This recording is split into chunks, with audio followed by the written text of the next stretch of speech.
your new friend Ty. Hey guys, welcome back to the Tea Party Podcast. It's a podcast where you find new friends and new music. This week, I'm joined by a Cincinnati native whose incredible journey actually started behind bars. You might have seen him on the football field, but now he's ready to make his name in country music.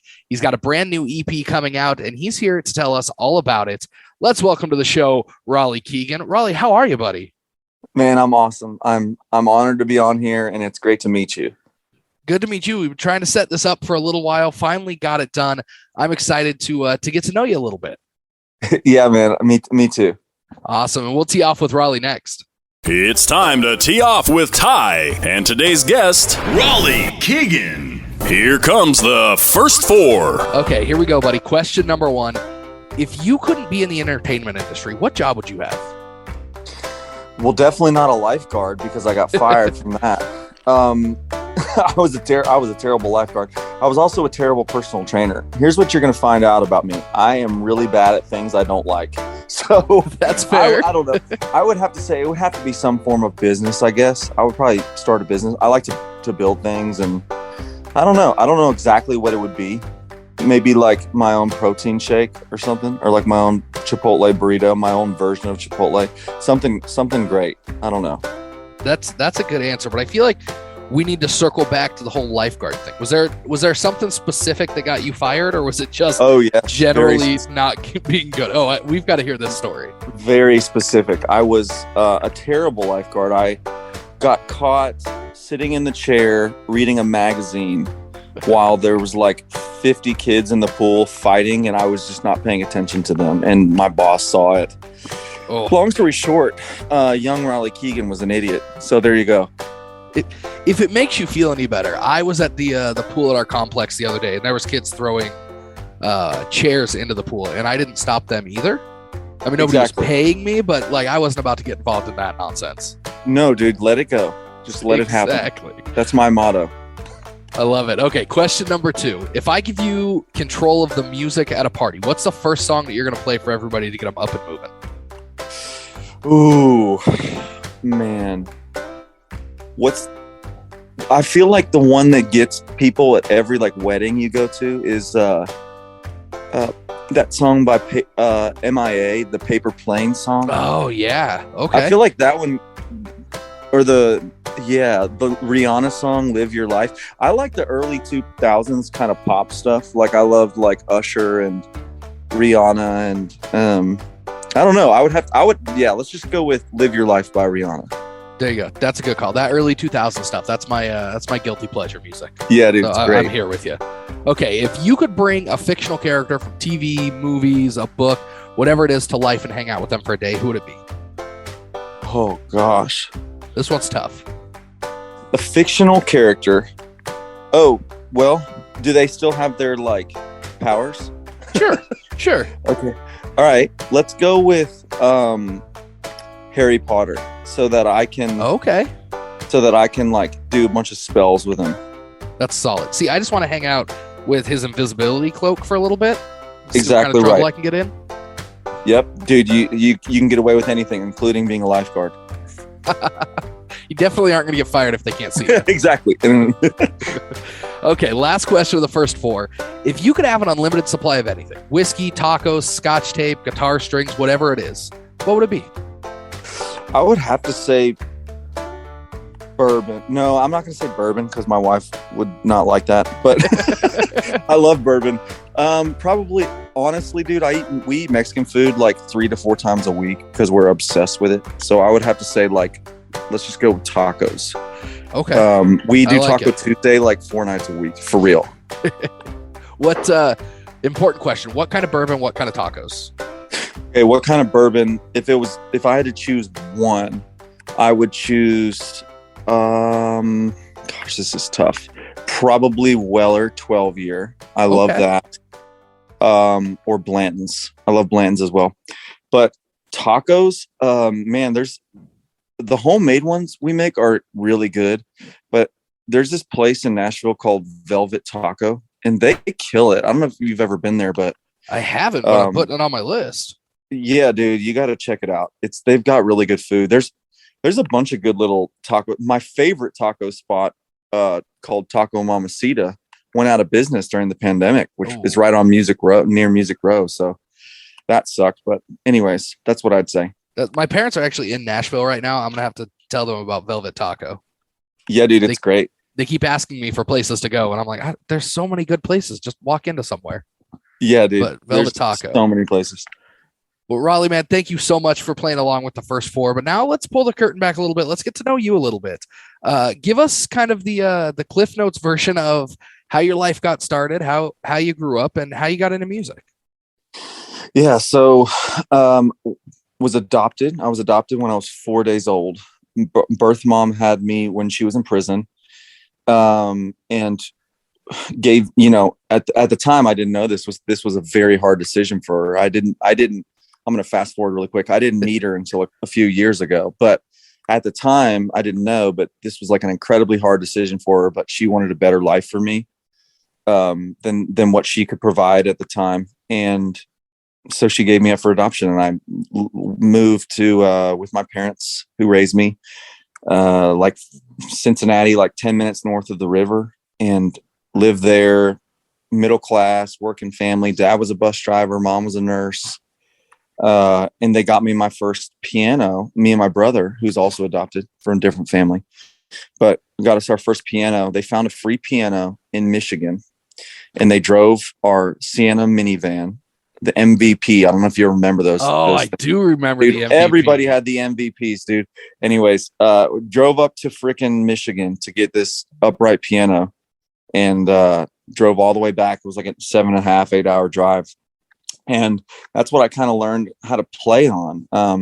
My kindergarten teacher told my parents that like I was playing things that a kindergartner shouldn't know how to play on the piano, and I'd never had lessons or whatever. Oh, wow. So yeah, so it was just kind of like all of this meant to be. And then I was into, I was into music all through middle school and high school. I played trombone, but I was like, but I also played sports. Like I always say that, I played college football, but I was like a musician trapped in a football player's body is what I say a lot. And so that's kind of where my musical journey began. I didn't write my first song till I was like probably 18. Wow. Even though you've been playing piano for so long. Yeah, man. I never wrote. I never wrote a song. I'll say that. Like I would mess around and like come up with pieces of music, but never lyrics, and never, man, I didn't start singing until I got this John Mayer CD in my car. And just started singing that record, and kind of realized I can sing in tune. So, man, that is an ambitious guy to try and karaoke to in the car. I mean, John Mayer does some stuff that is pretty incredible vocally. So the fact that you're like, I'm going to pick this guy, that says a lot. Well, it was kind of, I didn't really pick it. It was like the one CD I owned. So that's fair. And I did I'm a huge John Mayer fan, have always been, but yeah, he's an interesting one to learn how to sing from, because he actually has if you just compare him to like a really good trained singer, he's super left of that. Like his early stuff, like he's not very polished, he's not very trained. Like that's why he had to have vocal surgery. But anyways, it was interesting learning how to sing from him, and then taking some of that and putting in my own twist to it in country. Well, so then you kind of touched on it a little bit. Along with playing music, you're also a fairly decent athlete. Ended up playing college football at Georgetown College in Kentucky. What was going on with the music while you were in school? Was it always just kind of there, or did you take a break from it to do football, or how did that all work? It was always there, man. I couldn't wait. This is like, not many people know this, but like I couldn't wait for practice to be over so I could go to the piano and play and write. I was writing at that point. I would always go. It was always an outlet for me, man. I'm a very introspective person, kind of. I don't know. It's strange when you look at me, you wouldn't consider me to be that type of person, but I'm kind of introspective and pretty aware of my emotions. So I was always like, whenever I was feeling down or feeling a certain type of way, I would always want to go write. even during college. It was like an escape for me. Well, it really is. I mean, I think art in general tends to be kind of an escape, but I found that songwriting tends to be sort of this like unique art form that allows you to get all of your emotions, almost like poetry, obviously, that allows you to get all of your emotions just down on that piece of paper and is almost cathartic. Yeah, man. It's like therapy. It's almost like a better version of therapy. When it, songwriting doesn't always work. Like, you don't always go into the room and magic comes, but when it does, it's very much so cathartic and really feels like almost healing. Well, and then, so coming out of school, you had an exercise science degree. Obviously the personal training thing didn't work out, but you were writing music this whole time. Was there something specific that kind of flipped that switch and you're like, okay, I'm going to chase this music dream now? Yeah. So I was a personal trainer. My wife had introduced me a few years before we were just friends at the time, but, to Zach Brown Band. And I was kind of smitten with country music. And I just wrote songs on my lunch break when I was a personal trainer. And I actually recorded 5 or 6 of those and put them out. And it was weird, man. They were really bad, really, really freaking bad, and they're not online anymore, but they kind of got me my start, and people actually did enjoy listening to it. I would call it really not good, but people did enjoy it. And man, I was hooked when people even just the songs I'd written by myself on my lunch breaks. I was just started to grow a social media following, and I was man, I was just smitten is the best word. And I couldn't quit thinking about it. And so I convinced my wife to sell our house so we could pay for our first project in Nashville, which was insane, but that's the way it went. Well, and that is definitely kind of throwing everything that you have behind yourself. And that, I think that's, convincing your wife to sell your house so that you can finance an EP is really kind of that all or nothing, bet on yourself type move. And it seemed to pay off for you. What was that process like, trying to develop your own EP just by yourself like that for the first time? So for the very first time, I was just picking songs. I think I had 50 or 60 songs, and I tried to whittle it down to 6 that I really liked. And it's funny how you can really like something at a time and then later hate it.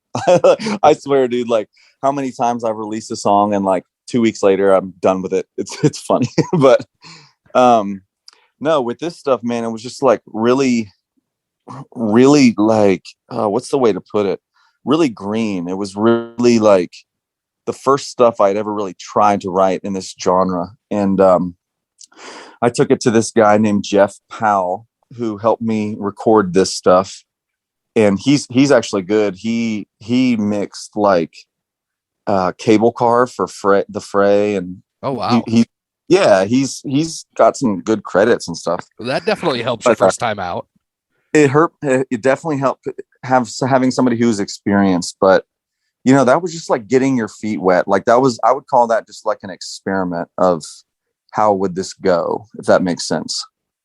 Definitely it does. Do you remember your first, this is kind of going back a little bit, but do you remember the first time you performed a song that you wrote to a crowd live? I do. What was that like? It's a song called Kentucky Queen that a lot of people are sad that is not up on the internet anymore. And maybe I'll rewrite the lyric and record it someday. But anyways, it was a wild thing because I had put out the song and people around town, and this was Lexington at the time, people around town knew the words. And I was this is weird. Not everybody, but enough people to where they were singing along and stuff. And I was just this is insane. So it's just one experience after another of affirmation and stuff like that. But obviously there's been so many bumps in the roads and lows as well. Well, I think that's a good kind of transition to talk about your songwriting. I want to give everybody a chance to hear what you have first, kind of what your sound is first. So we've got a song for everybody to take a listen to. It's called New to Nashville. Give everybody the story behind this. And normally I ask, like, where did the inspiration for this come from? But it's pretty clear if you listen to the song what the inspiration behind this one was. But give us the story of writing this one. Yeah, so this is the tale of what it's like to be an artist that moves to Nashville, the ups, the downs, the highs, the lows, and it's brutally honest. That's what I love about that song. But at the end, you know, it does bring it back home, because even though it's such a hard town to do this career in, it is still the place that dreams come true. And I believe that. And so I hope you guys like it. And yeah. Well, here it is for everybody. This one's called New to Nashville from Raleigh Keegan. Cardboard kitchen table, dinner in the dark. I was down to 4 strings on my hand-me-down guitar. Mattress on the floor of my room, but I was new to Nashville. Magic in the neon, music in the night. Felt like I was made for living in these lights. If only then I knew, but I was new to Nashville. 1,000 dreams a day, 1,000 hungry heartbreaks coming, but you can't walk away, 'cause someday you just might be something, and that ain't nothing. New to Nashville. I was in the right place at least a couple times. I shook all the right hands, but they don't remember shaking mine. I've been paying dues since I was new to Nashville. 1,000 dreams a day, 1,000 hungry heartbreaks coming, but you can't walk away, 'cause someday you just might be something, and that ain't nothing. New to Nashville.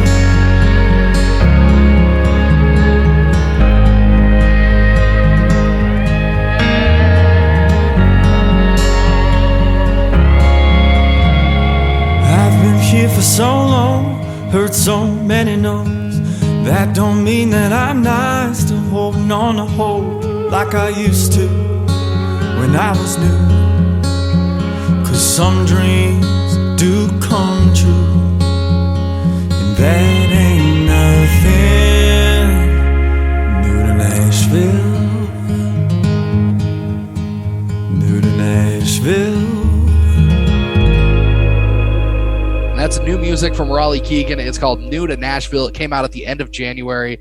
And Raleigh, I love asking this question. What's the thing about music that keeps you coming back? What is that spark that motivates you every day?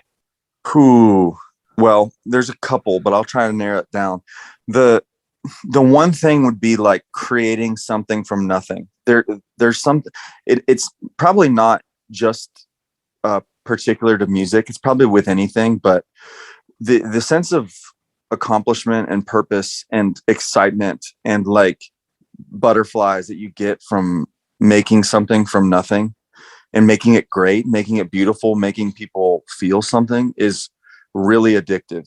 And then that in combination with, so that's just the songwriting process there. But moving the song from the basic song to a full band studio experience for listeners is like ridiculously addictive. It's like, I mean, if anybody out there ever gets a chance, you should definitely try and sit in on some studio sessions in Nashville. You're just working with the best musicians in the world. I mean, it's plain and simple as that. But no, I would say those two things, just the writing process and then putting that from the song to a finished product is really what keeps me going. And that's got to be one of those endorphin rushes that you can't match anywhere. Like I know being up on stage when I'm up there and I've got a microphone, like that is there's nothing that can match that feeling. And I feel like making music is kind of that same way. When you put it out there and people start listening to it and you start getting that emotional feedback from people, there's got to be nothing like it. I would agree. I would totally agree with that. I mean, some people might argue some illegal drugs, but I'm not personally into that. To be fair, I haven't tried all of those. So me neither. There's a limited scope here. Limited scope. I'll stick with music. So my life doesn't anyways. But no, that's a good time to kind of pivot and talk about your songwriting. What does that process look like for you? Are you more of a solo writer or a co-writer? So I like to start things solo and usually bring it to a few friends. Normally one or two people. I'm not huge into like some of these new like pop songs have like 10 writers on them. Yeah, I was watching the Grammys and there was one that had like 12 and then another one that had 8. That is so many people on one song. Yeah, the amount of people on that song that probably did no work is probably greater than half, because it's just like once you get too many cooks in the kitchen, it's just like some people are going to get ignored, or there's only room for so much creatives, I think, on a song. So I like to start it by myself. I typically start just either on the guitar or the piano and just start playing something until that feeling of, oh, this is right. Like something in you kind of confirms that it's right. And I start singing a melody over it, and I'm just mumbling random words. And it's really funny when I mumble those random words, more often than not, those stupid words make it into songs, which is funny because the other co-writers like them. And then, I mean, it's either I'll finish it by myself or I'll bring typically the melody and the music. It's basically done. I'll bring it into some friends who I like their lyric writing, and we'll hammer that out together. So that's kind of my process. So when you sit down, do you by yourself, is there like a specific spot that you start? Do you have a title, or do you have lyrics typically, or a melody, or is it really just truly you sit down and whatever comes to you in that moment at the piano is kind of what you run with? So I used to start with a lyric, a song title, a hook, something like that every time. And now I literally just sit down the piano and I start playing until something feels right. And I start singing a melody over it. And it's really just this very interesting thing, because it's all based on how I'm feeling at the moment. There's no thinking to it. It's like purely feeling. It's an interesting thing, because I mean the lyrics I'm singing over this melody that I'm coming up with are fake. It's just like it's coming from an internal place that makes sense to me, but not to anybody else. Well, and that kind of leads us right into your new EP. It's called Tale of Seven Cities, but I think what's interesting about it is that you haven't actually been to all of these cities. You've kind of made up this story around them yourself as you were songwriting. Where did the idea for this project come from? Yeah, man, first of all, I love like character writing. So I love to make up stories. And I think that's sometimes I feel like that's been a lost art, where they used to do that really well. And we don't do that as much anymore. But I came up with the idea because when I'm like writing and then listening back to stuff that I've written, I'm trying to develop like patterns for what I'm going to release next. And I noticed that I had a few songs with cities in the title that I really liked, that I really wanted to record. So I had that in the back of my head, and I was watching Hulu of all things. And on an ad break, in the ad, somehow it said A Tale of Two Cities by Charles Dickens. It was in the ad somehow. And as a songwriter, we're always just like flipping lyrics on their head and stuff. So I I love the way that 7 cities sounds when you say it. So I just flipped it to that and I wrote 4 more songs. I'm a big fan of alliteration, so I can definitely see where you came from there. Me too. Here's the hot scoop though. It was a tale of 6 cities at first, and then I wrote another that I liked because SS. They were both S's. So, anyways, it's convenient like that. You can just add another one. Doesn't change what you're doing. I love it. We actually have another song here. This one's going to be off of the EP. You released it as a single. It came out at the end of February. It's called "Send My Love to Lexington." Give us the story behind this one and what the writing process was like for this. So this is kind of my love letter to basically back home. I mean, I really feel like I found a home and really good friends and people in Lexington. And I've always been, I don't know, man, Lexington puts me in my feels, like the horses, the bourbon, like we're going to the horse track tomorrow, actually, which it's fresh on the mind. So the horses, the bourbon, the people, the mountains, the rivers, it's all within like 20 miles and it's amazing. So it's basically my love letter to those people back home, really. And I miss them dearly, but it's kind of the tale of like, they understand that I've got to go pursue this dream that's inside me. So that's what this song's about. So did this come about before or after the EP idea? This one was before.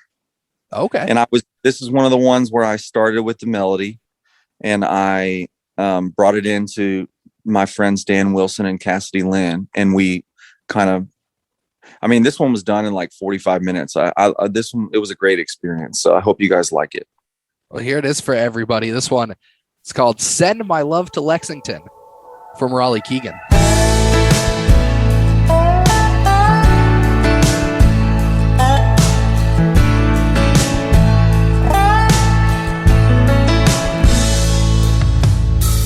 Bourbon runs through the rivers run through my veins. The only place I've ever called home. It might have left, but it never left me. I miss those misty mountains, how they always stood tall. And I swear I can still smell the air of a late September fall. When I think about it all, sometimes I wish I could go back. Sometimes wish I never left. Sometimes gotta get out, had dreams bigger than that town. Someday I might find that highway home till I can be with you again. Send my love to Lexington.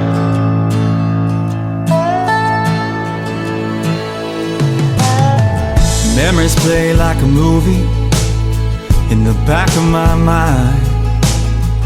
Doesn't matter how far I get, my heart's at the county line. Ooh, and I guess that's why sometimes I wish I could go back. Sometimes wish I never left. Sometimes you gotta get out, had dreams bigger than that town.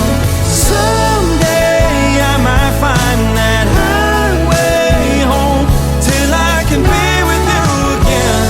Send my love to Lexington.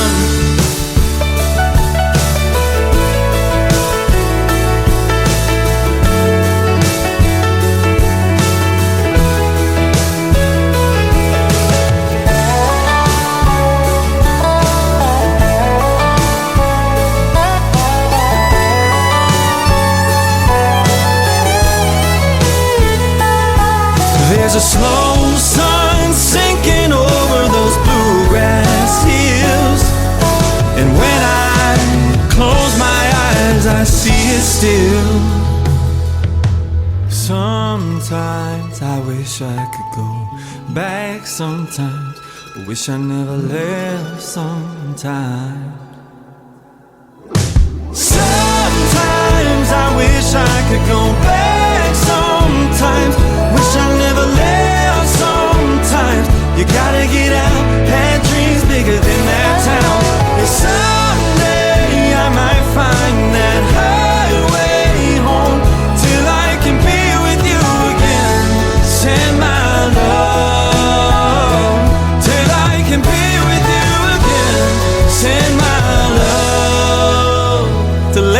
closing time.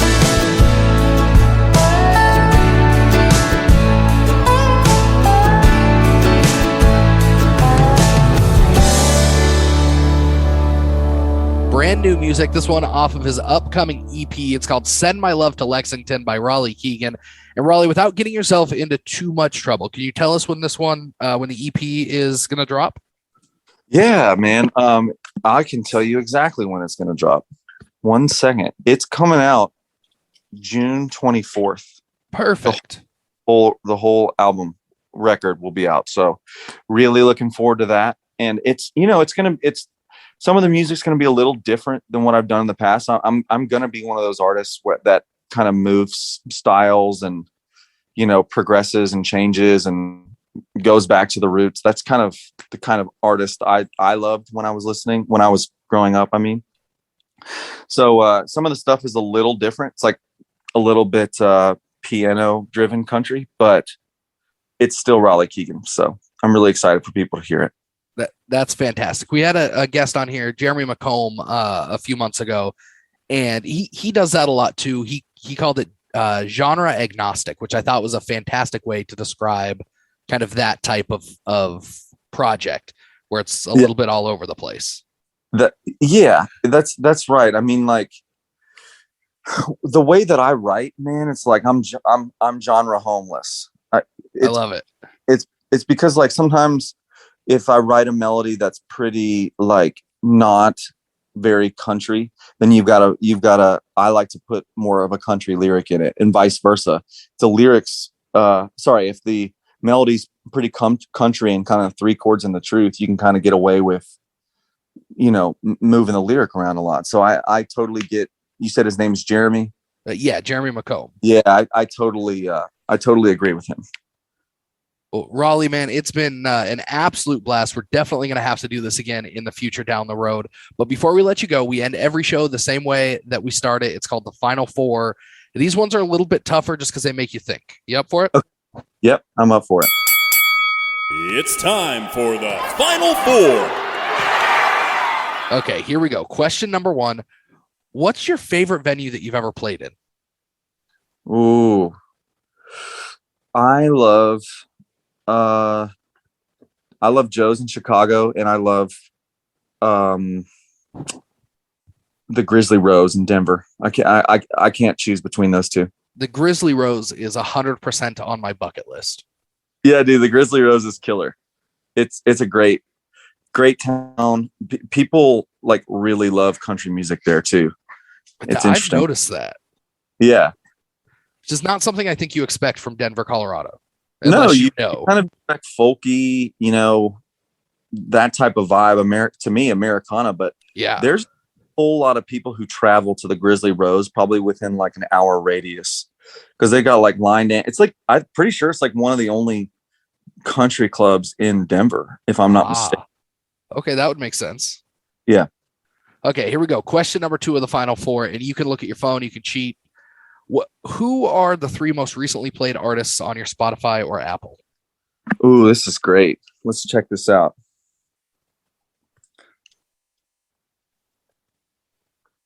Tyler Childers. Okay, good call. Red Hot Chili Peppers.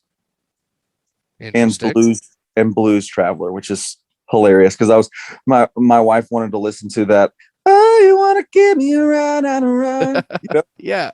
Anyways, that's a great mix, and it kind of goes back into to what you were talking about earlier about being a little bit genre homeless. Yeah, dude, I definitely am. I mean, I definitely still fit into the country umbrella for sure, but I just like to change it up, man. Okay, here we go. Question number 3. When you're out on the road, what's the one place that you have to stop at every time you pass it? Store, gas station, restaurant, whatever it is. So because we don't tour up that way so much, I would have to say Wawa because Wawa's in the Northeast. I've been on the search for the best cup of coffee for like years. So I think that Wawa is the best gas station coffee that there is. If anybody out there disagrees, you're wrong, number 1. But number 2, I would like to know what that coffee is. So That's fair. I've heard nothing but great things about Wawa. Never been there. I've got Wawa, Buc-ee's, and Quick Trip with a K are the three places I've been told that I have to go to. Dude, Buc-ee's is killer. Yeah, you definitely got to do Buc-ee's.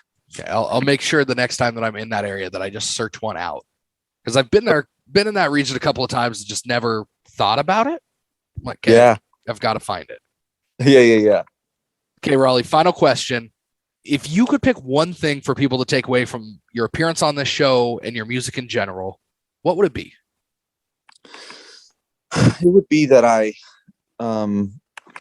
have, stayed true to myself and made something unique simply because of the fact that I stayed true to myself. Like, I really value authenticity and doing something different. And I believe that if everybody would do something different, if they would stay true to themselves, because we're all human and we're all different. So that's really what I value in music and what I love. So I hope people can see that.